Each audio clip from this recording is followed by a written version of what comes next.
What is going on, guys? It is Wilson from Function Powersports. Today, we're gonna be running through all the do's and don'ts of the trail. There's a lot of stuff that you need to know if you're gonna be riding on the trails, so we're gonna run you through a couple of things that you want to remember when going out there. Hey guys, while you're here, make sure to like the video, hit the subscribe button, click the bell for notifications so that you can stay up to date with all the content that we are putting out. Also, if you're looking for wheels, tires, suspension, accessories, performance, anything for your UTV or ATV, hit us up, functionpowersports.com. We got you covered. All right, so the biggest issue when it comes to riding on the trails is not having what you need while you're out there. Obviously, you were running miles and miles into the woods. There's not a shell that you can just stop at a lot of times and grab what you need if you run out of something. So you wanna make sure that you pack your rig with whatever you're gonna need for the trail ride that you're going on. All right, so first up, we're gonna be talking about tools and spare parts. I mean, this is probably the worst case scenario, is that something on the machine actually breaks while you're out there, right? You throw a belt, you break a bead on a tire, anything like that can really put a damper on the day of riding that you had planned. So make sure that if you're gonna be out riding, bring a spare belt, but also bring the tools that it's gonna take to change it, and familiarize yourself with changing your belt. This might be the first time you've done it, but when you're out on the trails, it's gonna save you a ton of headaches from having to have someone tow you all the way back. If you can just change the belt right there, it's not that hard to do. You just need to watch probably a YouTube video or something about it, have the right tools for it, and have the spare belt ready. All right, also make sure to bring a jack with you, whether that's like a UTV jack or a farm style jack that you have. Make sure that you have some way to lift the machine up if it's necessary. Say you do have to swap a tire and you have your spare.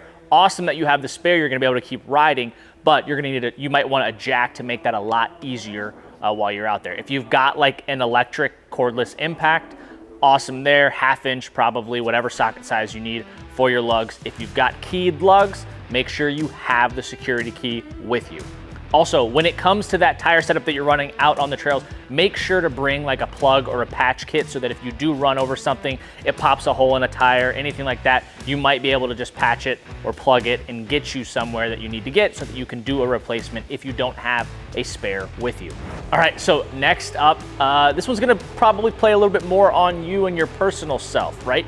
You're gonna need food, possibly. You're gonna need water. Obviously, that's one of the things. You want to stay hydrated, you want to stay well fed. And now if you eat before and you're planning on going on a few hour ride, probably not a big deal, especially if you're planning to maybe meet up at a bar or a lunch spot that's later on down the trail. You should be fine in that case, but if you're planning on a full day out, just pack a lunch, pack a sandwich, pack something. That way, if it does get out there and you get stranded or anything like that, you've got some food to hold you over until you can get where you need to go. Now the other side of that, after you eat, what happens, right? Make sure to bring like toilet paper or paper towels or something, because sometimes like it's not just bears that in the woods. Sometimes we have to. So make sure, bring some toilet paper. Don't be that guy that doesn't have it and has to use like a poison ivy leaf to wipe. It's bad all the way around. All right, with you bringing food and drinks and all that stuff with you to the trails, make sure to pick up your trash, right? We ride these trails, they're maintained, but if you're littering and throwing all that, throwing stuff out into the woods, it's a quick way to get some flack and some pressure from people, possibly shutting that trail down that you love so much. So don't be that guy, pick up your damn trash. Speaking about getting trails kind of shut down in that sense, right? So say you're riding on a trail and there's private property that's connecting you from one part of the trail to another part of the trail, right? That person is allowing you to ride on that part of the property so that you can get from one part of the trail to the other part of the trail and make it an easy access. You're not doing weird road routes, you're not blocked off from that trail. The big thing here is that that is someone's personal property. Don't go venturing off onto their land that's not marked, that's not the trail system that you're allowed to ride on. When you do that and you damage your land, a lot of times you're gonna get flack, and then all they have to say is, no, you can't come on this part of our property, which disconnects that entire trail for everybody. Stay on the trail, stay on the designated trail, especially when it comes to that private property. All right, depending on how long you're planning on being out there, make sure to bring like maybe an extra can of fuel, right? You don't wanna run out of fuel at the end of, at 3/4 of the way through the day. If you're gonna be near gas stations the whole time, you're not getting too far off the trail, then you probably shouldn't need to worry about that. If you see a quarter or half a tank, just go to the gas station and fill back up. But if you're planning on riding, it's gonna be a long ride and you're in the middle of nowhere, you're in some mountains, bring an extra thing, get like a Rotopax or something, mount it to the cage or mount it with the mounts on the back of an ATV. Just be prepared for that. That way you can fill it back up with fuel and get where you need to go, or just get home at that point in time. All right, two things kind of at the same time here.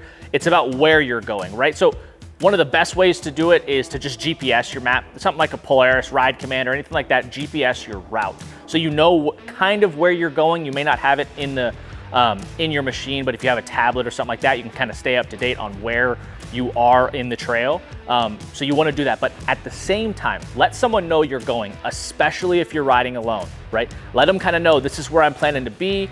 So if you are riding alone and something, God forbid, happens to you, they know where to be looking for you. Say you broke down and there was no one else on the trail that day, you're pretty much stranded, especially a lot of the places we ride don't have cell service. So you might not be able to be calling anyone. So it's either a really long ride or a really long walk back home, or somebody knows that you're there and they can send someone to come look for you. All right, so that is gonna wrap up our do's and don'ts of the trail. Make sure to like the video, hit the subscribe button, bell for notifications. Leave a comment down below. What's the worst story you've had where you've forgotten what you needed on the trail and something happened? Make sure, if you guys are looking for wheels, tires, suspension, performance, accessories, anything ATV, UTV, you hit us up, functionpowersports.com. We will get you covered. If you don't see it on our site, hit up our sales team. We might be able to get it for you even though it's not on the website. I'm Wilson for Function Powersports. Peace.